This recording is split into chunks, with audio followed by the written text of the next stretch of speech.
In the small, prejudiced town of Cedar Ridge, Montana, 67-year-old widower Harold Mitchell, a bitter, isolated man haunted by his past, reluctantly hires 19-year-old Maria Whitehorse, a young Apache woman, to clean his deteriorating house. What begins as a simple business arrangement becomes a transformative journey that uncovers buried secrets, heals old wounds, and ultimately shocks the entire community when they discover the extraordinary connection between Harold and Maria that spans generations, a connection that will change both their lives forever and challenge everything the town believed about forgiveness, family, and the power of love to transcend the deepest pain.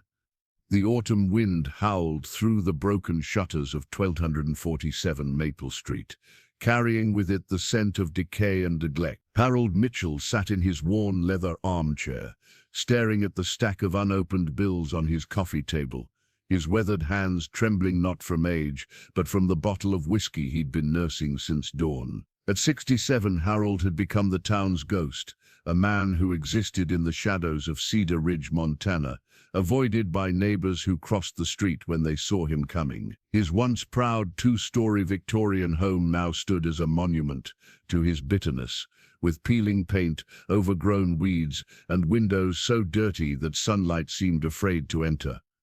"Damn it all," Harold muttered, pushing himself up from the chair with a grunt. His knees protested every movement, reminding him that time was a thief he couldn't outrun. The house groaned around him like an old ship in a storm, matching his mood perfectly.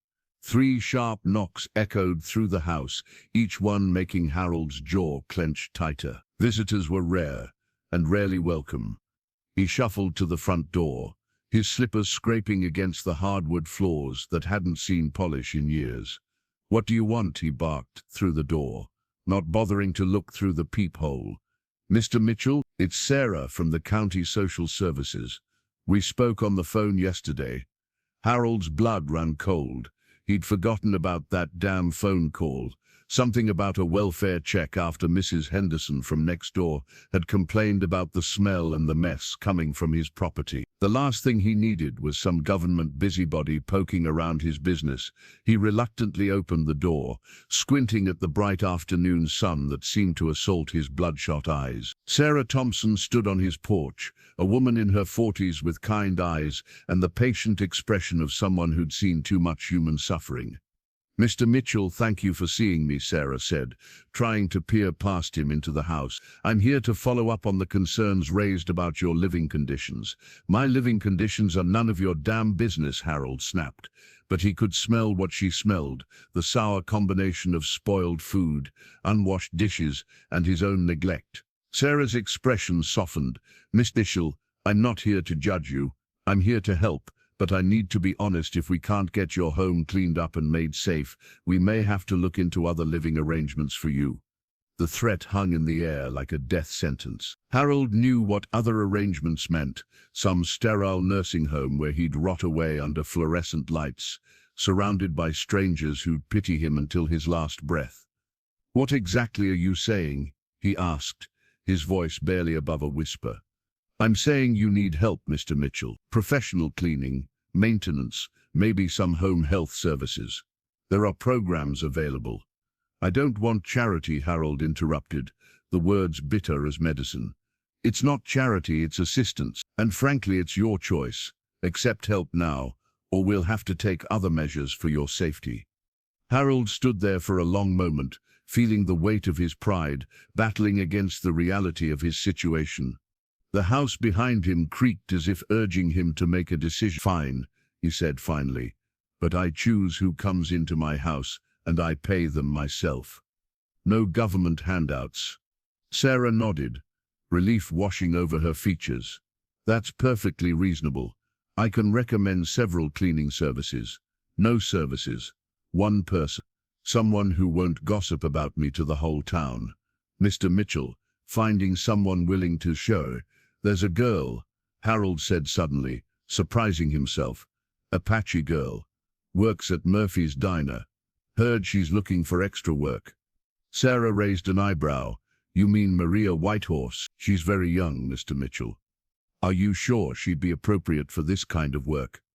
Harold had noticed the girl at the diner, always quiet, always working harder than the others, always getting the looks from the townspeople that he recognized all too well. The looks that said, "You don't belong here." "She'll do," Harold said firmly. "Probably needs the money more than those fancy services need another client." "I'll need to check back in 2 weeks," Sarah warned. "If there's no significant improvement, there will be," Harold said, though he wasn't sure he believed it himself. After Sarah left, Harold stood in his doorway for several minutes, looking out at the town that had forgotten him. Cedar Ridge sprawled below his hill like a judgment, its neat houses and manicured lawns a stark contrast to his own neglected property. He thought about the Apache girl, Maria. He'd seen her at Murphy's diner dozens of times over the past year, always efficient, always polite, even when customers were rude or dismissive. There was something in her eyes that he recognized, a kind of quiet strength born from enduring things that would break weaker people. The decision was made before he fully realized it. Tomorrow, he would go to Murphy's diner and make an offer that would change both their lives in ways neither could imagine. As the sun set behind the mountains, painting the sky in shades of orange and purple, Harold Mitchell closed his door and began to prepare for the first human connection he'd allowed himself in over a decade. He didn't know that this decision would unlock secrets buried so deep that when they finally surfaced, they would shake the very foundations of everything he thought he knew about his past, his family, and the young Apache woman who was about to walk into his life. The house settled around him with its familiar symphony of creaks and sighs, but for the first time in years, Harold heard something else in those sounds, the faint whisper of possibility, fragile as a prayer, but real enough to make him pour his whiskey down the kitchen sink and face the long night ahead with something that might be hope. The next morning arrived with the kind of crisp October air that made every breath visible,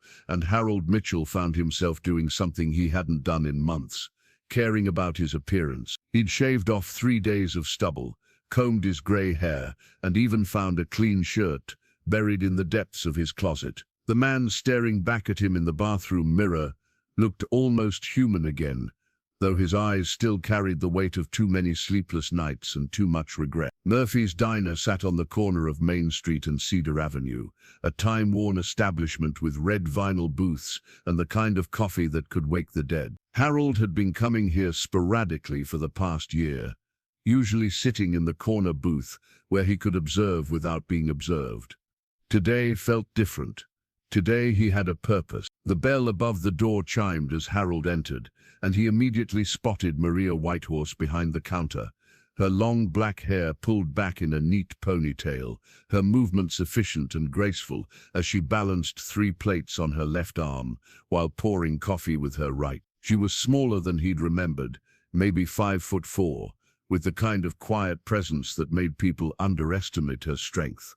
Harold slid into his usual corner booth and watched her work. Maria moved between tables with the fluid grace of someone who had learned early in life that drawing attention often brought trouble. Her uniform was spotless, her smile genuine even when customers barely acknowledged her existence. Harold noticed how some of the locals looked at her, not with outright hostility, but with that particular brand of polite dismissal reserved for those they considered outsiders. "What can I get you, Mr. Mitchell?" Maria's voice was soft but clear as she approached his table, coffee pot in hand. Harold looked up, surprised that she knew his name. Most people in Cedar Ridge had forgotten he existed, or at least pretended they had. "Just coffee," he said gruffly, then cleared his throat. "Actually, I wanted to ask you something." Maria poured the steaming black coffee into his cup, her expression neutral but attentive. "I'm listening."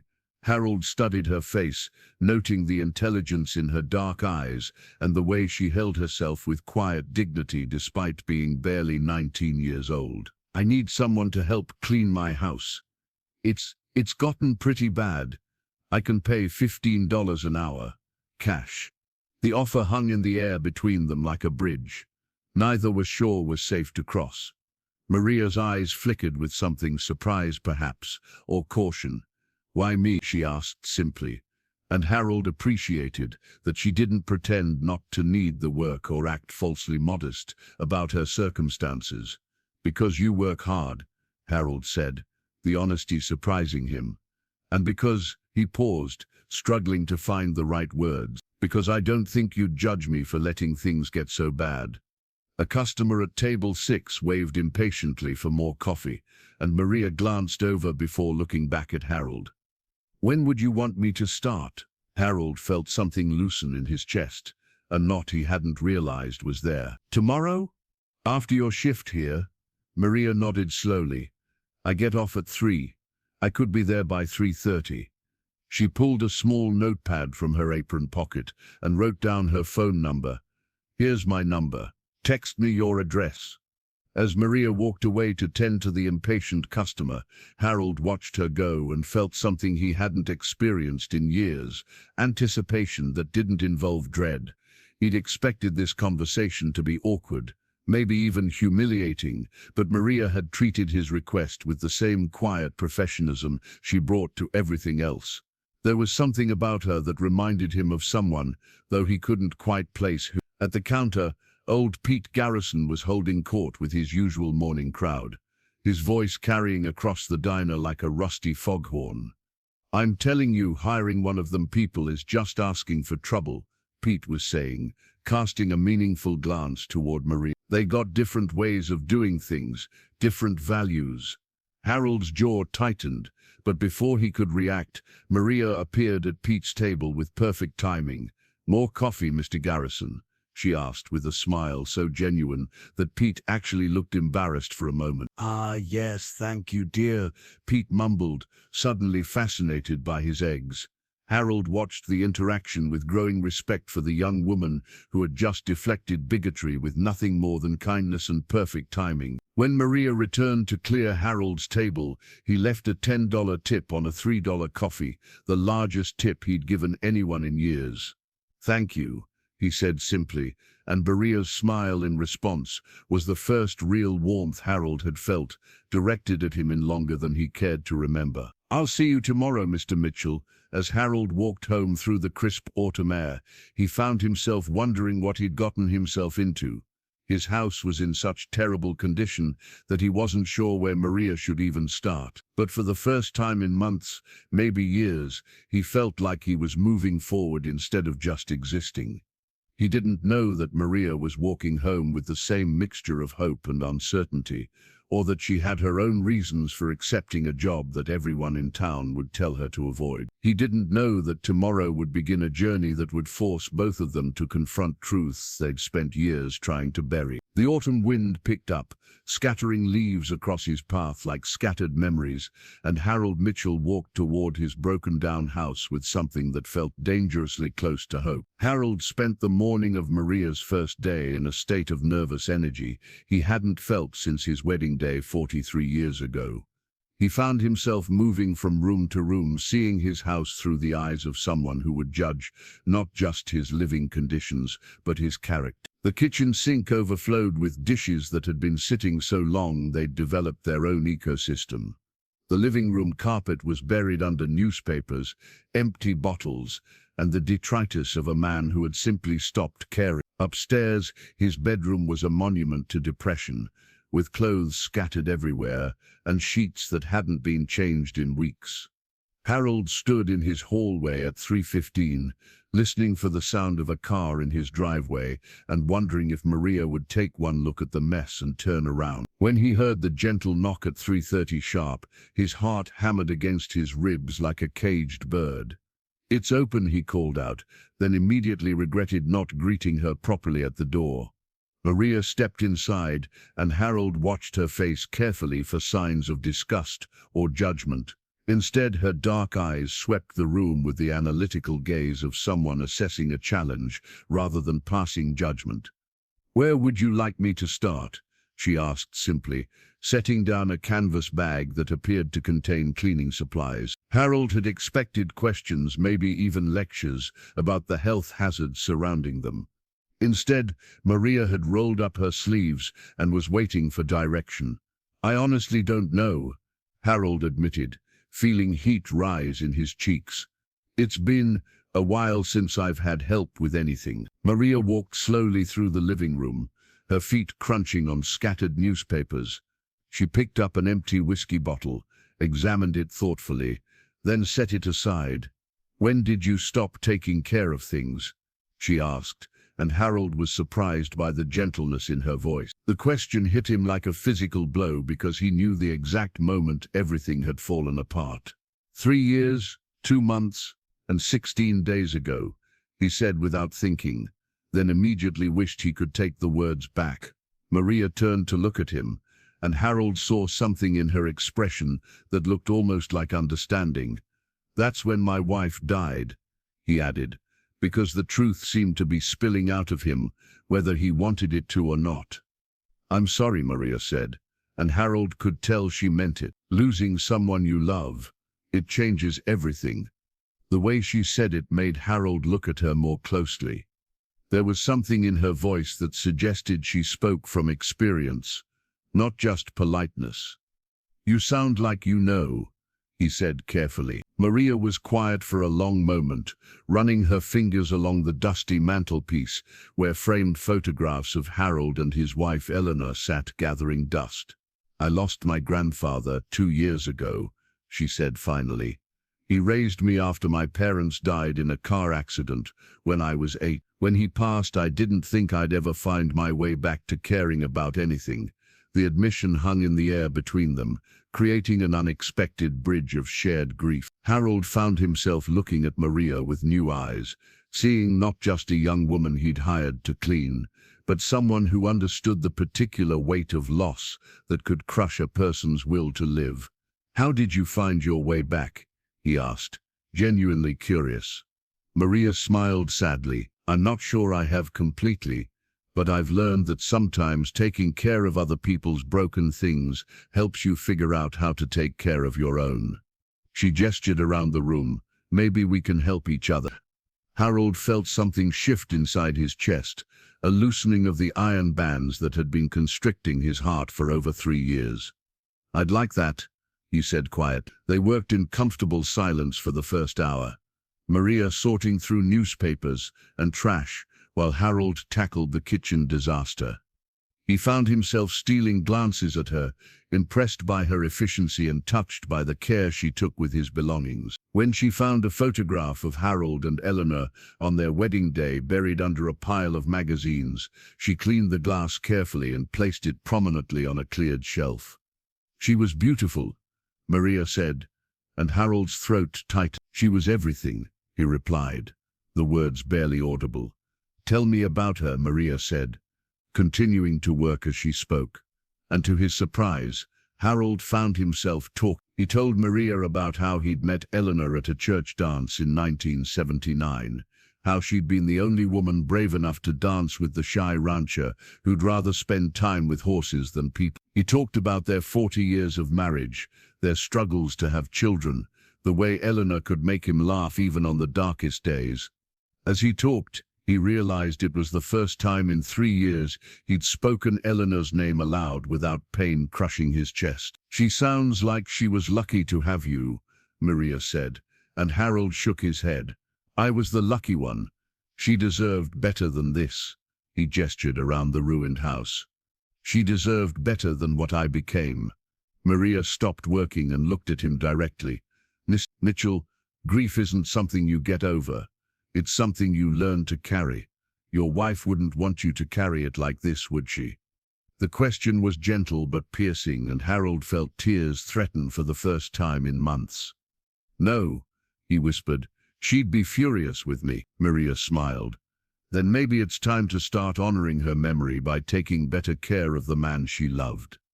As the afternoon wore on, Harold found himself telling Maria things he hadn't shared with anyone. About the nightmares that kept him awake, about the guilt that ate at him because Eleanor had died in the hospital while he was at home, sleeping off another drunk, about the way the townspeople had tried to help at first, bringing casseroles and offering condolences, until his bitterness had driven them all away. Maria listened without judgment, occasionally asking gentle questions, but never pushing for more than he was willing to share. In return, she told him about her life on the Apache reservation where she'd grown up, about her grandfather Joseph, who had been a medicine man and storyteller, about the scholarship she'd lost when his medical bills consumed all her college savings. "I was going to study education," she said, carefully folding a clean shirt she'd found buried under the chaos. "I wanted to teach children about their heritage, help them understand where they came from." Harold felt a pang of something that might have been paternal concern. "What stopped you besides the money?" he asked. Maria was quiet for a moment.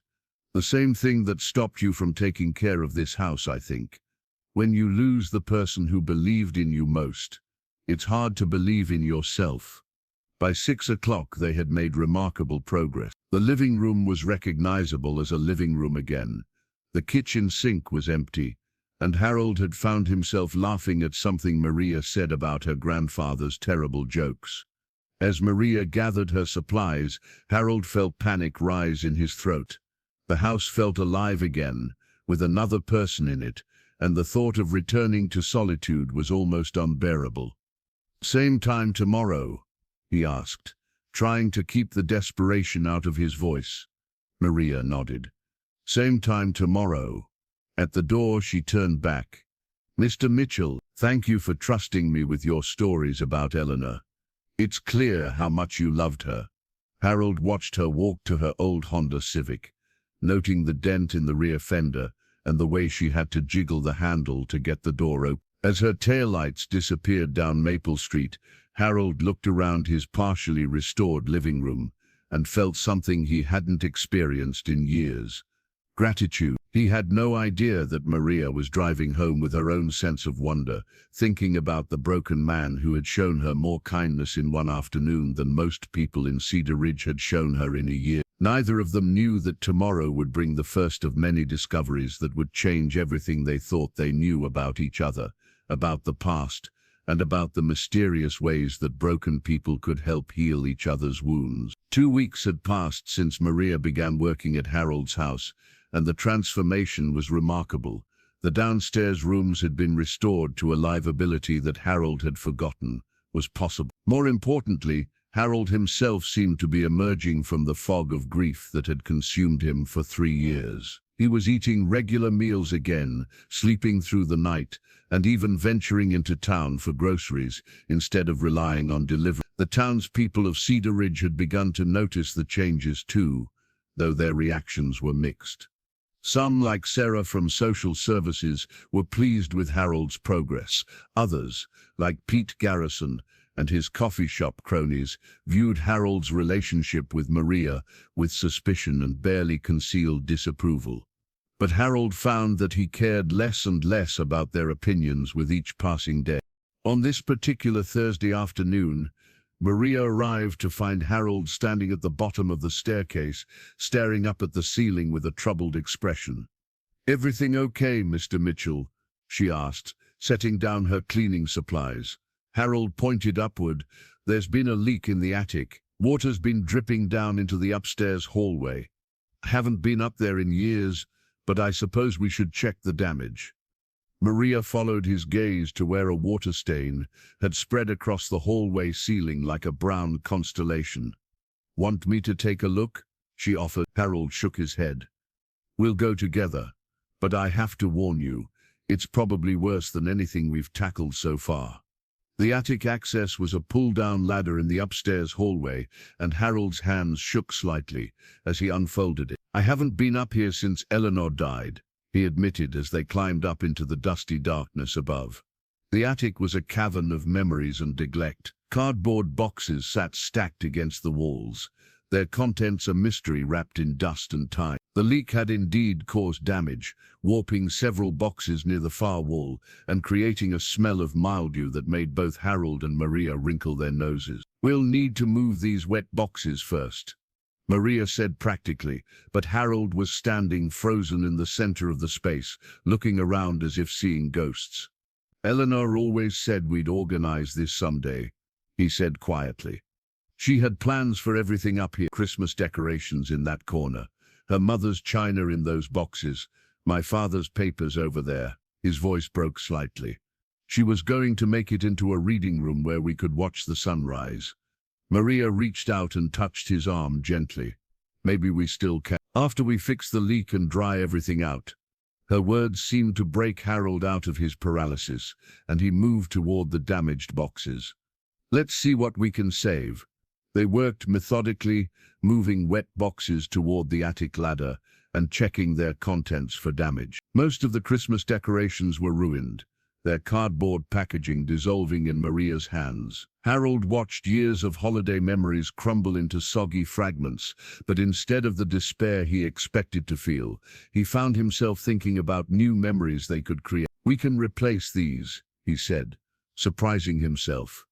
Maybe this year, he trailed off, not wanting to voice the hope that was growing in his chest.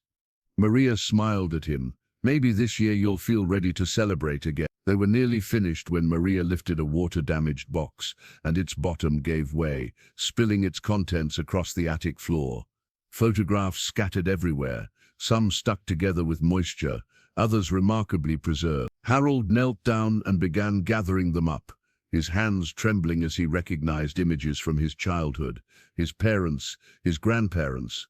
"Oh God," Harold whispered, his face going pale as he stared at one particular photograph. Maria looked over his shoulder and saw a black and white image of a young man in military uniform standing next to a beautiful Native American woman, holding a small child. The woman's face was startlingly familiar, though Maria couldn't immediately place why. "Mr. Mitchell, what is it?" Harold's hands were shaking so violently he could barely hold the photograph. "This is my father," he said, pointing to the man in uniform. "Robert Mitchell. And this..." His voice failed him completely. Maria took the photograph from his trembling fingers and studied it more carefully. The Native American woman had high cheekbones, intelligent dark eyes, and a proud bearing that reminded Maria of someone she couldn't quite identify. "Who is she?" Maria asked gently. Harold looked up at her with eyes full of shock and something that might have been fear. According to the writing on the back, her name was Sarah Whitehorse. "And that baby she's holding, according to my father's handwriting, that baby is me." The words hung in the attic air like smoke from a fire neither of them had seen coming. Maria stared at the photograph, then at Harold, then back at the photograph. "Whitehorse," she repeated slowly. "That's my family name." Harold nodded, his face ashen. "Maria, I think this woman might have been my mother, my birth mother." The implications of this discovery crashed over both of them like a wave. Maria sank down onto a dusty trunk, still clutching the photograph. "But you said your parents died in a ranch accident when you were young. You said you were raised by your grandparents." Harold shook his head. "That's what I was always told. That my parents died when I was 3, and my father's parents took me in. But this photograph," he gestured helplessly at the image. "If this woman was my mother, if she was Apache, then everything I thought I knew about myself is a lie." They sat in stunned silence for several minutes, the weight of the discovery settling around them like dust. Finally, Maria spoke. "Mr. Mitchell, if Sarah Whitehorse was your birth mother, and if she's related to my family..." She paused, the implications too enormous to voice. "We might be family," Harold finished quietly. "We might be related." Maria looked at him with new eyes, seeing not just the bitter old man she'd been hired to help, but someone who might share her blood, her heritage, her story. "My grandfather Joseph used to tell stories about family members who disappeared, who were taken away or who left the reservation and never came back. He always said there were white horses scattered to the winds, and that someday they'd find their way home." Harold was studying the photograph with increasing intensity. "Look at the back," he said, handing it to Maria. "There's more writing." Maria turned the photograph over and read aloud. "Sarah Whitehorse Mitchell, age 19, with husband Robert Mitchell and son Harold, taken at Fort Braxton, Montana, 1958. Sarah died of influenza, winter 1959. Harold to be raised by paternal grandparents. No contact with maternal family per Sarah's dying wishes. The words hit them both like physical blows. She died when you were just a baby, Maria whispered, and her dying wishes were that you be raised away from your Apache family. Harold's eyes filled with tears. My whole life, I felt like something was missing, like I didn't quite belong anywhere. Even Eleanor used to say I had a restlessness in me that she couldn't understand. He looked at Maria with wonder. What if this is why? What if I've been looking for my people my whole life, without even knowing it? Maria was quiet for a long time, staring at the photograph of the woman who might have been Harold's mother and her own relative. Finally, she spoke. My grandfather, Joseph, had a sister named Sarah who left the reservation in the 1950s to marry a white soldier. The family never heard from her again. He used to say she was lost to them forever, but he never stopped hoping she'd come back. She looked at Harold with tears in her eyes. I think Sarah Whitehorse Mitchell was my grandfather's sister, which would make you... Harold's voice was barely a whisper.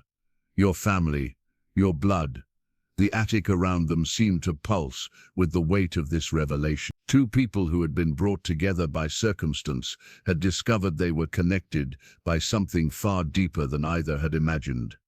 They were family, separated by decades of secrecy and loss, now finding each other in the most unexpected way possible. As they sat surrounded by boxes of the past, Harold and Maria both realized that everything was about to change. The bitter old man and the young Apache woman, who had been healing each other's wounds, had just discovered they shared the same wounds, the same loss, the same blood. Tomorrow, they would have to decide what to do with this earth-shattering knowledge. They would have to decide whether to keep this secret or share it with a town that had never been ready for the truth about family, love, and the ways that people could be connected across the deepest divide. The attic leak that had brought them up here seemed insignificant now compared to the flood of questions and possibilities that had just been unleashed. Harold reached out and took Maria's hand, and for the first time in either of their lives, they felt like they had truly come home. That night, neither Harold nor Maria slept. Harold sat in his living room until dawn, staring at the photograph of Sarah Whitehorse Mitchell and trying to reconcile the image of the young Apache woman with everything he'd been told about his origins. The face in the photograph looked back at him with eyes that he now recognized as his own, and he wondered how many times he'd looked in the mirror without seeing his mother's features staring back at him. Maria lay awake in her small apartment above Murphy's Diner, her mind racing with questions and possibilities. She'd called in sick to work, something she'd never done before, because she couldn't imagine serving coffee and making small talk when her entire understanding of her family had just been turned upside down.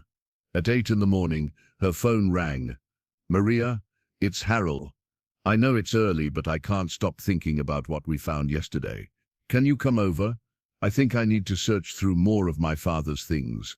When Maria arrived at Harold's house, she found him in the kitchen with boxes of documents spread across the table. His eyes were red-rimmed from lack of sleep, but there was an energy about him that she hadn't seen before, a desperate need to uncover the truth. I've been going through everything I could find about my father, Harold said without preamble. Birth certificates, military records, letters. Look at this. He handed her a yellowed envelope addressed to Robert Mitchell at Fort Braxton.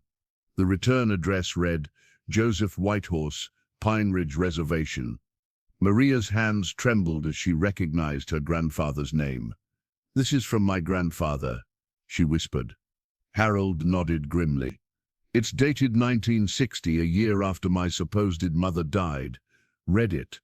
Maria carefully unfolded the letter, her grandfather's familiar handwriting swimming before her eyes through tears she hadn't realized were falling. My dear Robert, she read aloud, I write to you again, hoping this time you will answer. It has been over a year since Sarah passed, and our family grieves for her every day.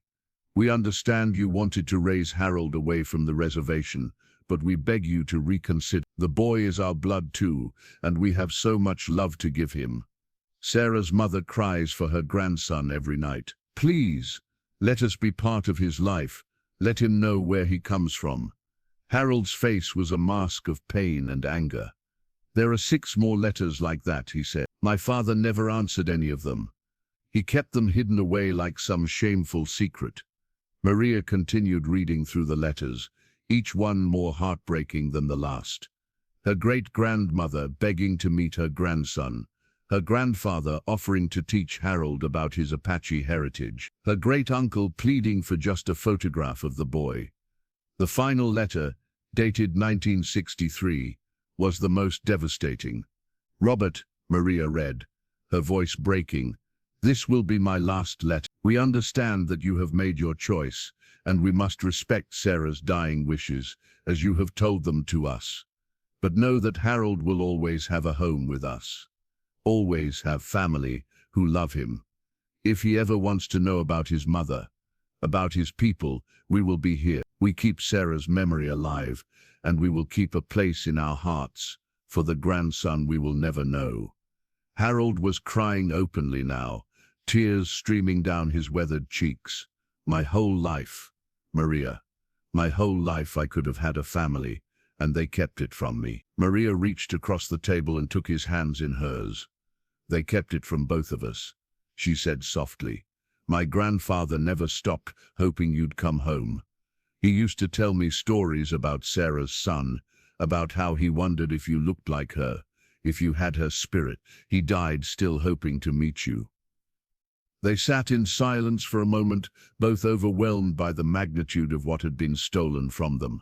Finally, Harold spoke. "I need to see it," he said. "I need to see the reservation, see where she came from, where I came from." Maria nodded. "I'll take you, but Harold—" She paused, using his first name for the first time. "You need to understand. It's not going to be easy. A lot of people there have been hurt by broken promises from white men. They might not trust you, even if you are family." Harold's jaw set with determination. "I don't care. I need to know who I really am."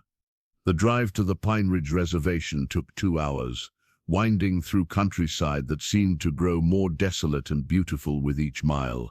Harold stared out the window at the vast Montana landscape, seeing it with new eyes. "Did she love this land?" he asked, suddenly. "Sarah, my mother, did she love these open spaces?" Maria smiled sadly. "According to my grandfather, Sarah loved the morning mist over the hills and the way the grass moved in the wind like water. She used to say the land spoke to her in a language older than words." As they drove, Maria told Harold everything she could remember about her grandfather's stories.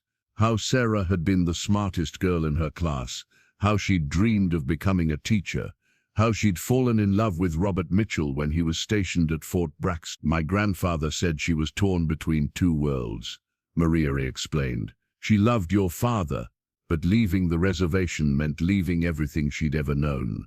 When they finally reached the reservation, Harold was struck by the poverty and the beauty existing side by side. Small houses dotted the landscape, some well-maintained, others falling into disrepair. But everywhere he looked, he saw dignity in the people they passed, a strength that seemed to flow from the land itself. "Where are we going?" he asked, as Maria turned down a dusty road. "To see my cousin Robert," Maria said. "He's the tribal historian now. If anyone can help us piece together Sarah's story, it's him." Robert Whitehorse was a man in his 60s, with grey hair pulled back in a long braid and eyes that seemed to hold the wisdom of generations. When Maria explained who Harold was and what they'd discovered, Robert's face went through a series of emotions: shock, joy, grief, and finally a deep sadness. "Sarah's boy," he said softly, studying Harold's face. "I can see her in you. Around the eyes, the way you hold your head. She was my father's sister, which makes you my nephew." Robert invited them into his modest home, which was filled with photographs, tribal artifacts and documents that told the story of their people. "I've been waiting for this day for over 60 years, Robert said, pulling out a photo album. "Your mother, our Sarah, she was special. Look." He showed them photograph after photograph of a young woman who looked exactly like Harold around the eyes and nose. Sarah, at her high school graduation, the first in her family to finish school. Sarah teaching children at the reservation school. Sarah on her wedding day, radiant in a simple white dress, standing next to Robert Mitchell in his military uniform. She was going to change the world, Robert said, his voice thick with emotion. She wanted to build bridges between our people and the white world. She thought education was the key to understanding. Harold stared at the photographs, seeing his mother's face for the first time in his life, and felt a grief so profound it took his breath away. "Why didn't my father tell me about her?" he asked. "Why did he hide all of this?" Robert's face hardened, because he was ashamed. After Sarah died, he came to the reservation once. He was drunk, angry, blaming us for her death somehow. He said he wouldn't let his son be raised by savages, that he was going to make sure you grew up white and stayed white. My father tried to reason with him, tried to explain that Sarah would have wanted Harold to know both sides of his heritage, but Robert Mitchell was consumed by grief and prejudice. The words hit Harold like physical blows. His father, the man he'd idolized, had deliberately cut him off from half of his identity out of racism and pain. "I'm so sorry," Harold said to Robert, tears streaming down his face. "I'm so sorry for all the years we lost." Robert reached out and placed a weathered hand on Harold's shoulder. "The lost years are not your fault, nephew. You were a child. But you're here now, and that's what matters." He looked at Maria with deep affection. "And you brought him home, granddaughter. Joseph would be so proud." As the afternoon wore on, Robert shared story after story about Sarah, about the family Harold had never known, about the rich heritage that had been stolen from him. Harold learned that he had cousins scattered across the country, that he came from a line of teachers and healers and storytellers, that his restlessness and his need to help others came from generations of people who had fought to preserve their culture and protect their community. "There's something else," Robert said as the sun began to set. "Something Sarah left for you." He disappeared into another room and returned with a small leather pouch, worn smooth by decades of handling. "She made this when she was pregnant with you. Said it was to keep you safe and help you find your way home. She asked my father to give it to you if you ever came looking for your heritage." Harold opened the pouch with trembling fingers and found a small piece of turquoise, a braid of sweetgrass, and a photograph of Sarah holding him as a baby. On the back, in Sarah's handwriting, were the words, "For my son, may you always know you are loved, and may you always find your way home to your people. Your loving mother, Sarah Whitehorse, Mitchell." Harold pressed the items to his chest and wept like a child, mourning not just for the mother he'd lost, but for the 67 years he'd spent not knowing who he really was. Maria held him as he cried, her own tears falling freely, and Robert sat quietly, witnessing the reunion he'd hoped for his entire adult life. As they prepared to leave the reservation that evening, Harold felt like a different person than the one who had arrived that morning. He was still Harold Mitchell, but now he was also Sarah Whitehorse's son, part of a family and a heritage that stretched back centuries. He was no longer just a bitter old man, he was a bridge between two worlds, just as his mother had dreamed of being. The drive home was quiet, both Harold and Maria lost in their own thoughts about everything that had changed. Neither of them knew that tomorrow would bring new challenges, as word of their discovery began to spread through Cedar Ridge, and the town would have to confront its own prejudices and assumptions about family, identity, and what it really meant to belong. Word traveled fast in Cedar Ridge, the way secrets always did in small towns where everyone knew everyone else's business.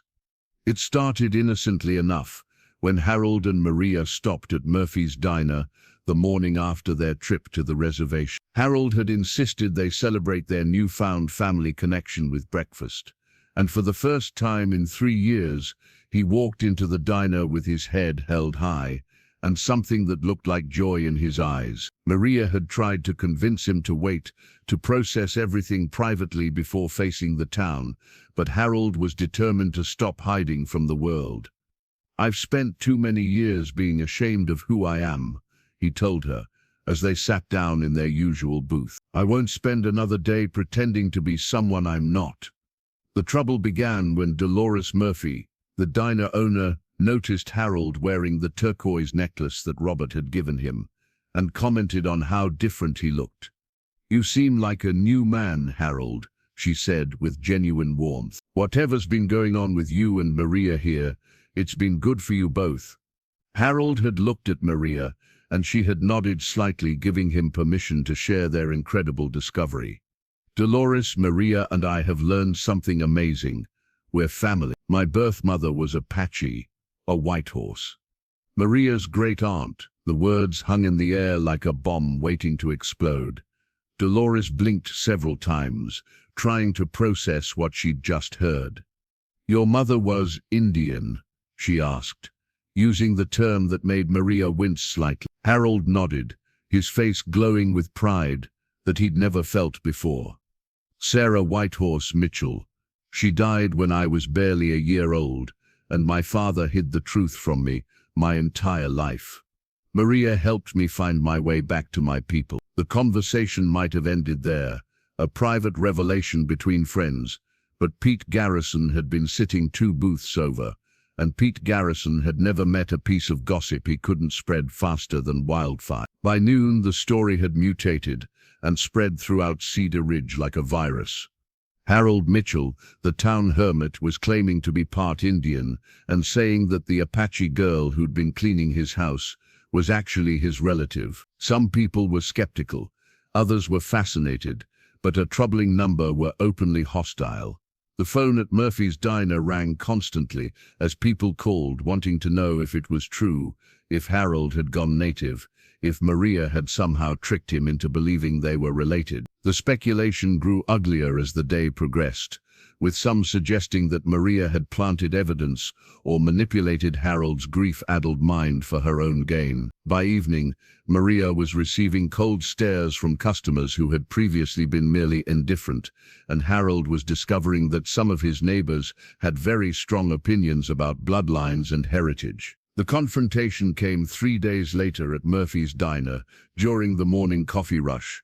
Harold had taken to eating breakfast there every day, partly because the food was good, but mostly because he refused to let the town's disapproval drive him back into isolation. He was sitting at his usual booth, reading a book about Apache history that Robert had given him, when Pete Garrison approached his table with the swagger of a man who believed his opinions carried more weight than they actually did. "Harold, we need to talk," Pete announced loudly enough for the entire diner to hear.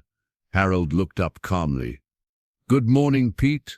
What can I do for you?" Pete's face was flushed with the righteousness of someone who believed he was defending the natural order of things. "This whole story about you being part Indian, it's got to stop.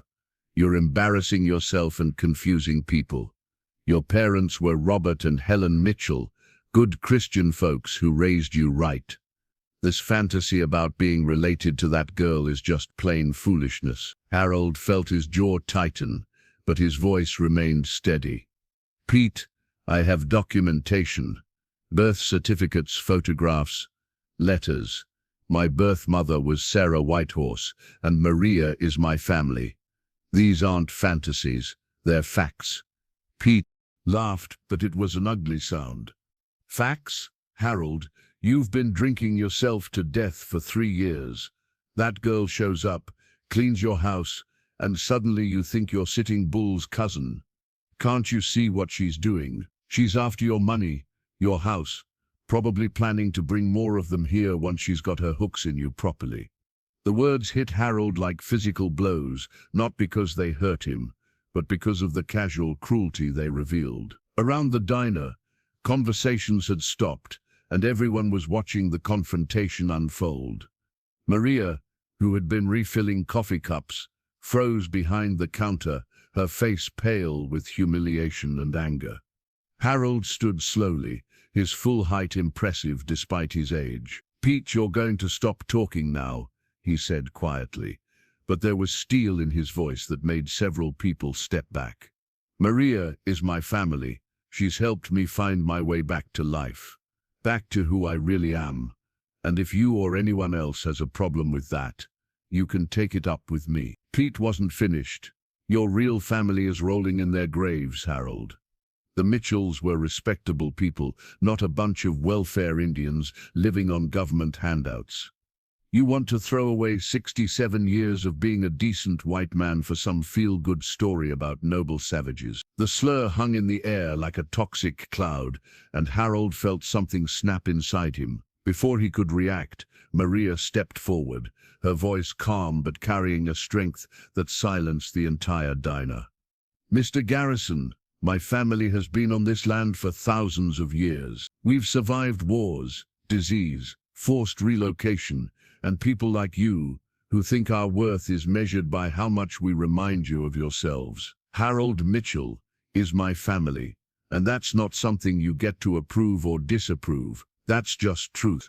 The dignity in her voice made Pete look small and petty by comparison, but it also made him angrier. "Truth?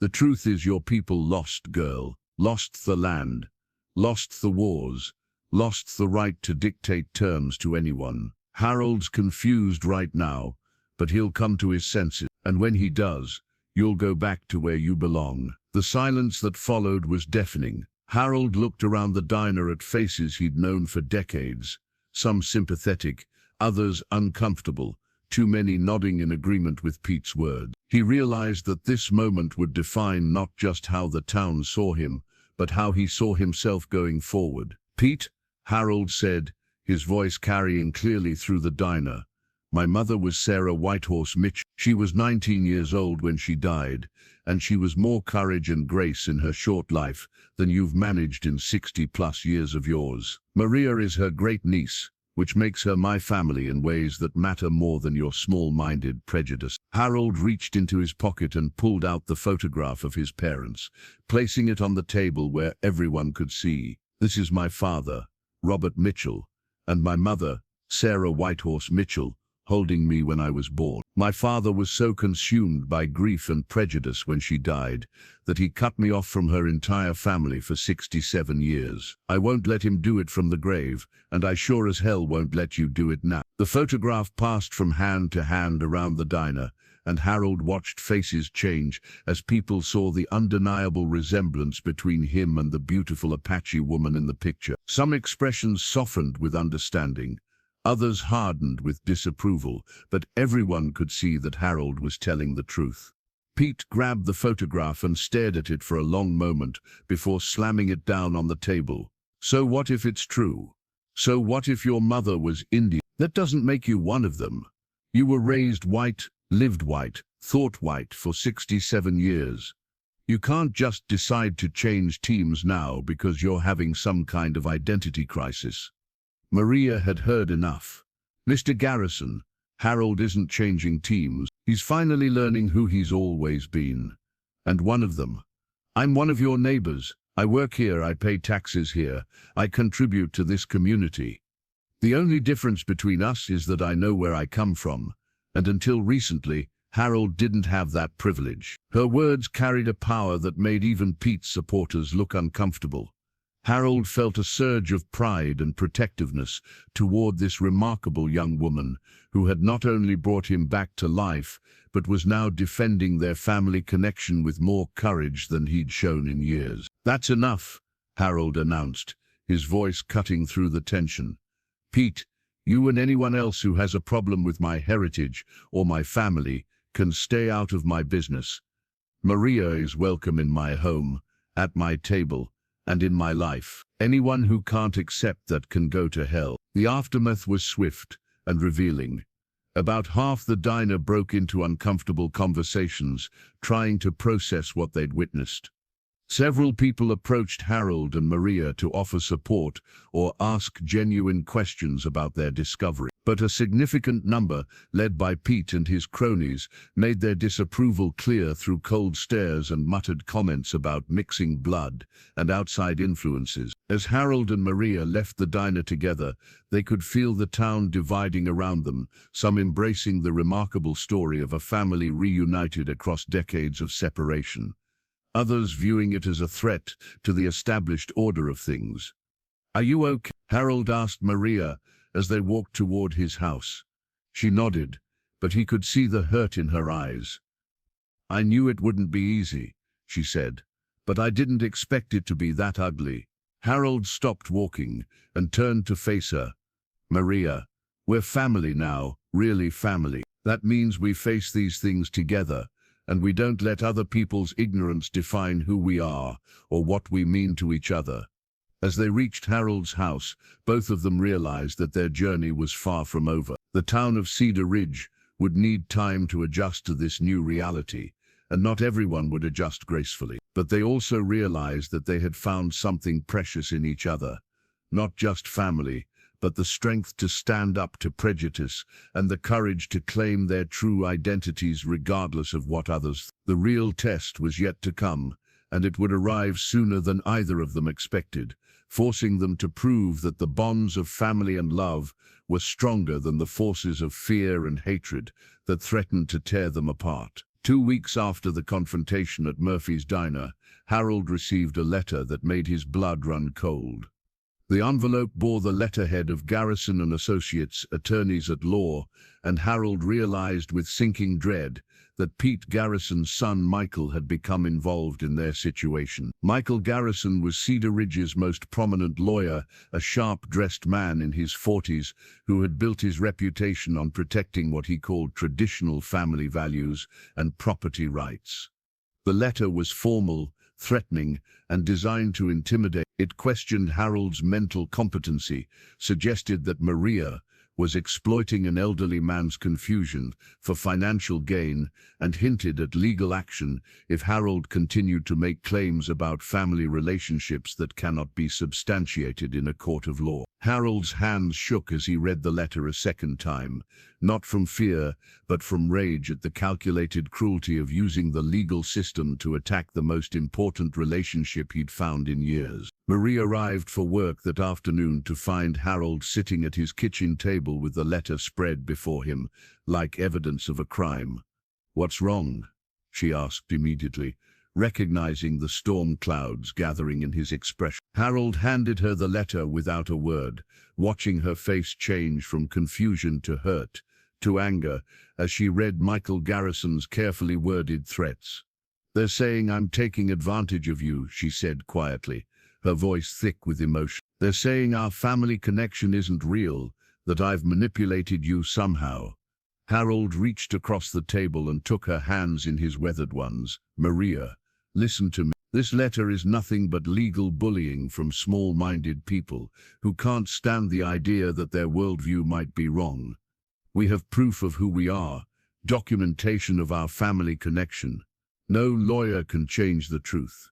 But even as he spoke the words, Harold felt a chill of worry. Legal battles could drag on for years, cost thousands of dollars, and cause immense emotional damage, regardless of who was ultimately vindicated. The next blow came 3 days later when Maria was fired from Murphy's Diner. Dolores Murphy called her into the office with tears in her eyes and explained that several prominent customers had threatened to take their business elsewhere if Maria continued working there. "I'm so sorry, honey," Dolores said, her voice breaking. "I don't agree with this, but I can't afford to lose half my customer base. I've got employees depending on me, rent to pay. I wish things were different." Maria accepted the news with the same quiet dignity she brought to everything else, but Harold could see the devastation in her eyes. The job at Murphy's had been more than income for her. It had been her connection to the community, her foothold in a town that had never fully accepted her, but had at least allowed her to exist on its margins. Now even that small acceptance had been stripped away because of her relationship with Harold. That evening, Harold made a decision that surprised even him. He called Robert Whitehorse at the reservation and asked if there were any tribal lawyers who might be willing to help them fight the garrison's legal intimidation. "Actually," Robert said, his voice carrying a note of satisfaction, "there's someone I think you should meet, Sarah Whitehorse Running Bear. She's your cousin Sarah's daughter, named after your mother. She's a lawyer who specializes in fighting exactly this kind of discrimination." Harold felt his heart skip a beat. Another cousin, another family member he'd never known existed. "She lives in Billings now, but she grew up hearing stories about the nephew who was stolen from the family. I think she'd be very interested in meeting you." Within 2 days, Sarah Whitehorse Running Bear was sitting in Harold's living room, and the resemblance to his mother was so strong it took his breath away. She had the same intelligent dark eyes, the same proud bearing, the same sense of quiet strength that seemed to run in the Whitehorse bloodline. Sarah was a formidable woman in her early 50s, with graying hair pulled back in a practical bun, and the kind of no-nonsense demeanor that suggested she'd won more legal battles than she'd lost. "Uncle Harold," she said, and the words made Harold's eyes fill with tears. "I've been waiting my whole life to meet you. My mother told me stories about Sarah's son, who was taken away, and I always hoped someday we'd find each other." She examined the documentation Harold and Maria had assembled with the careful attention of someone who understood the importance of evidence. "This is solid," she said finally. "Birth certificates, photographs, correspondence between your father and our family. Any court in the country would recognize these family relationships. But that's not really what this is about, is it?" Harold shook his head. "It's about a small town that doesn't like change, doesn't like having their assumptions challenged. They're using the legal system to try to force us apart." Sarah's expression hardened. "I've seen this before. Small communities using legal intimidation to maintain their version of the status quo. Well, they picked the wrong family to mess with this time." She turned to Maria with a smile that transformed her stern features. "Cousin Maria, I hear you've been taking excellent care of our uncle. Our grandfather Joseph would be so proud to see how you brought him home to us." Over the next several hours, Sarah laid out a legal strategy that was both defensive and offensive. They would file a restraining order against further harassment, demand an apology for the defamatory suggestions in Michael Garrison's letter, and if necessary pursue a civil rights lawsuit against anyone who continued to discriminate against them based on their Native American heritage. "But more importantly," Sarah said, "we're going to make sure this town understands exactly who Harold Mitchell is and where he comes from. Sometimes the best defense is education." The education began the following week when Sarah arranged for Harold to speak at the monthly meeting of the Cedar Ridge City Council. The meeting was held in the high school gymnasium to accommodate the crowd that had gathered, drawn by curiosity, support, or opposition to what had become known around town as the Harold situation. Harold had spent days preparing his remarks, practicing in front of Maria and Sarah until he could tell his story without his voice breaking. As he stood at the podium looking out at faces he'd known for decades, Harold felt the weight of 67 years of hidden identity pressing down on his shoulders. "My name is Harold Mitchell," he began, his voice carrying clearly through the gymnasium. "Some of you have known me for most of my life. You knew me as Robert and Helen Mitchell's son, as Eleanor's husband, as the man who retreated from the world when grief became too heavy to bear. Tonight, I want to tell you who I really am." He told them about Sarah Whitehorse Mitchell, about the young Apache woman who had died too soon and too far from her family. He told them about the letters his father had hidden, about the grandparents and great-grandparents and cousins who had mourned him as a lost member of their family for over 6 decades. He told them about Maria, about the remarkable young woman who had not only saved his life, but had helped him discover his true identity.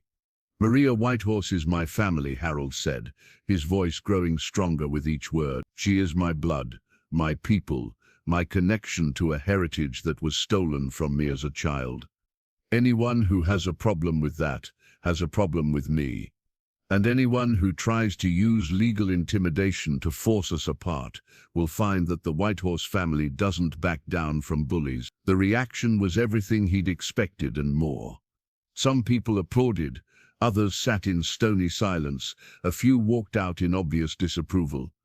Michael Garrison rose to respond, his expensive suit and practiced courtroom manner making him look like a predator among sheep. Miss Mitchell, while your story is certainly interesting, it doesn't change the fundamental concerns that have been raised about your relationship with Miss Whitehorse. You're a vulnerable elderly man who has been through significant trauma and grief. It's not uncommon for people in your situation to form inappropriate attachments to caregivers or to become confused about family relationships. What we're trying to protect you from is potential exploitation, whether financial or emotional. The condescension in Michael's voice made Harold's jaw clench, but before he could respond, Sarah Whitehorse Running Bear stood up in the audience. "May I address the council?" she asked, her voice cutting through the tension like a blade. When permission was granted, Sarah walked to the front of the room with the confident stride of someone who had faced down much tougher opponents than a small-town lawyer with delusions of importance. "My name is Sarah Whitehorse Running Bear, and I am Harold Mitchell's cousin," she announced, letting the words sink in before continuing. "I am also an attorney licensed to practice in Montana, specializing in civil rights and Native American law. Miss Garrison, your letter to my uncle constituted legal harassment based on racial prejudice, and if you continue to pursue this vendetta, you will find yourself facing federal civil rights charges." The gymnasium fell silent as Sarah continued. "Harold Mitchell is not a confused old man. He is a member of the Whitehorse family who was separated from his people by a grieving father's prejudice and a system that valued assimilation over family bonds.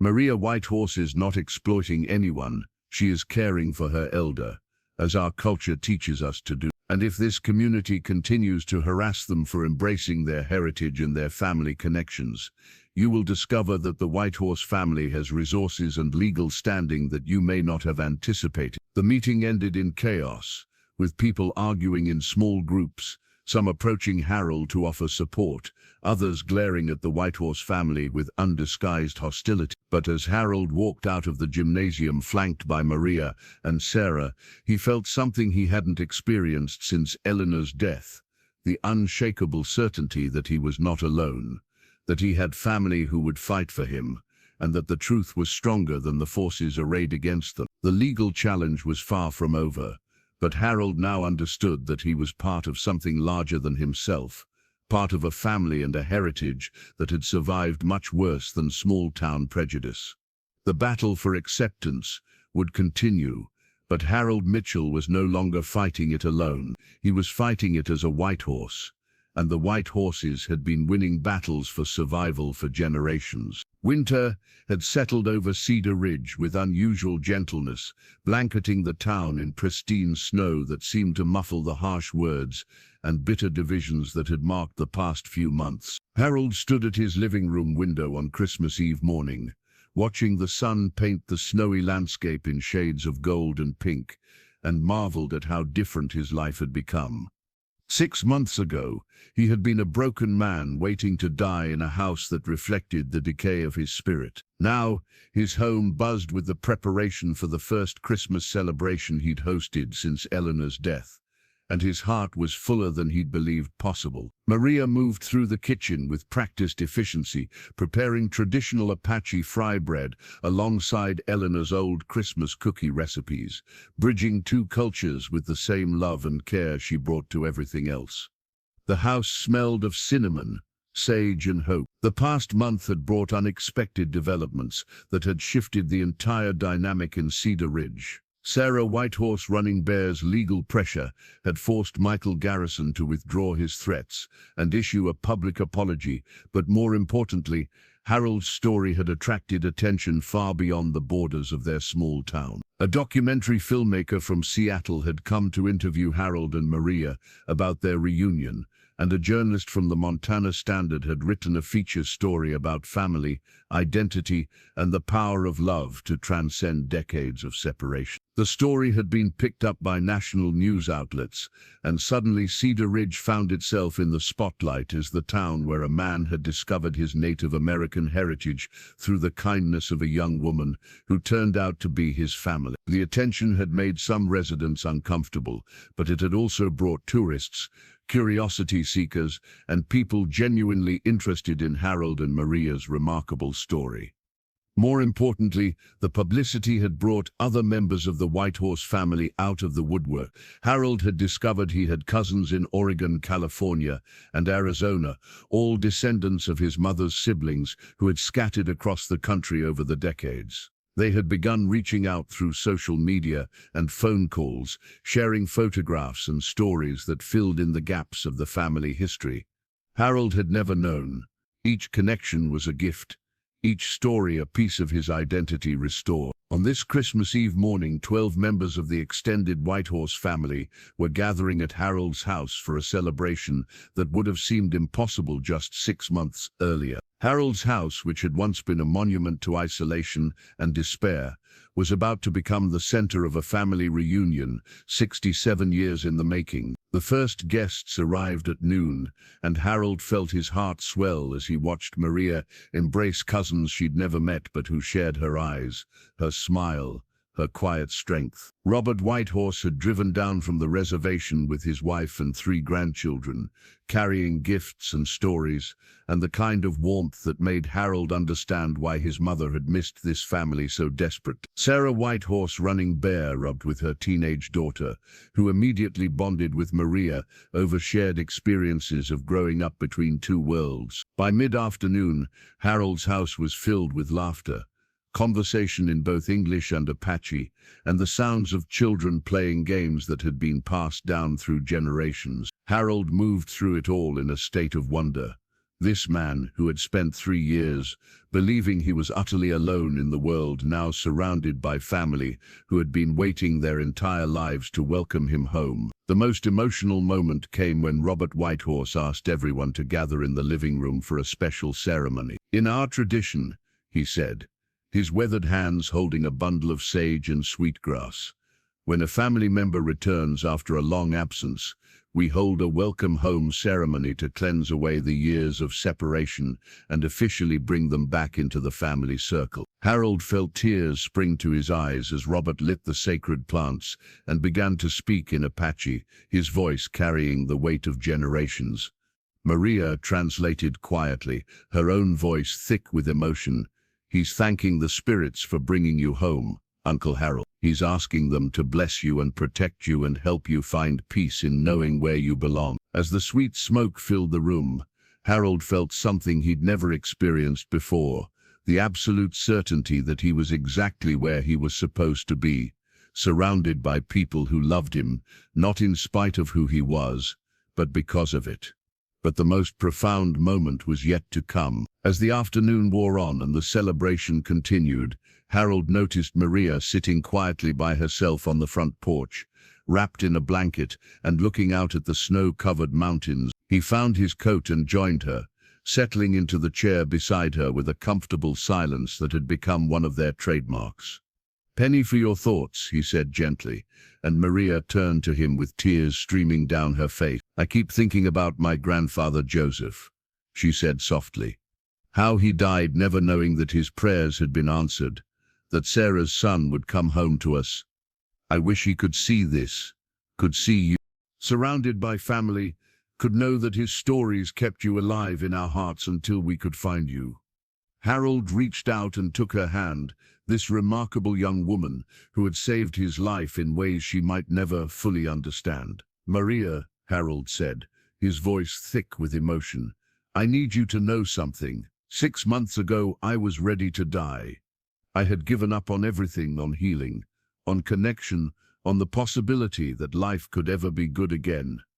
You didn't just clean my house, sweetheart. You cleaned the despair out of my heart and showed me that family isn't just about blood. It's about choosing to love and care for each other even when the world tells you you shouldn't." He paused, struggling to find words for feelings that seemed too large for language. Your grandfather Joseph may not be here to see this reunion, but his love is here, his stories are here, his faith that someday his lost nephew would find his way home. That's here too. You carried all of that to me, and I will be grateful for the rest of my life. They sat in comfortable silence for several minutes, watching the sun set behind the mountains and listening to the sound of their family laughing and talking inside Harold's house. There's something else, Harold said suddenly, reaching into his coat pocket. I've been thinking about what to do with this house, with my life, with everything that's changed. Eleanor and I never had children, and I always thought that meant our legacy would end with me. But now I know better. He pulled out a folded document and handed it to Maria. I've rewritten my will, Maria. This house, the land, everything I have, it's yours when I'm gone. You brought me back to life, brought me back to my family. This house should stay in the Whitehorse family, where it belongs. Maria looked at the document with wide eyes, then back at Harold. Uncle Harold, I can't accept this. It's too much. Harold shook his head firmly. It's not enough, Maria. It's not nearly enough to repay what you've given me. Besides, he smiled, the first truly joyful smile she'd seen from him. I'm planning to be around for a very long time. This old house needs someone young and strong to take care of it. Someone who understands that a home is only as good as the love it contains. As if summoned by their conversation, the front door opened, and Sarah Whitehorse Running Bear stepped out onto the porch. Are you two hiding from your own party? She asked, with a grin. But her expression grew serious when she saw the tears on both their faces. Actually, she said, settling into a third chair, I'm glad I found you both together. I have some news that I think you'll want to hear. Harold and Maria looked at her expectantly, and Sarah's smile grew wider.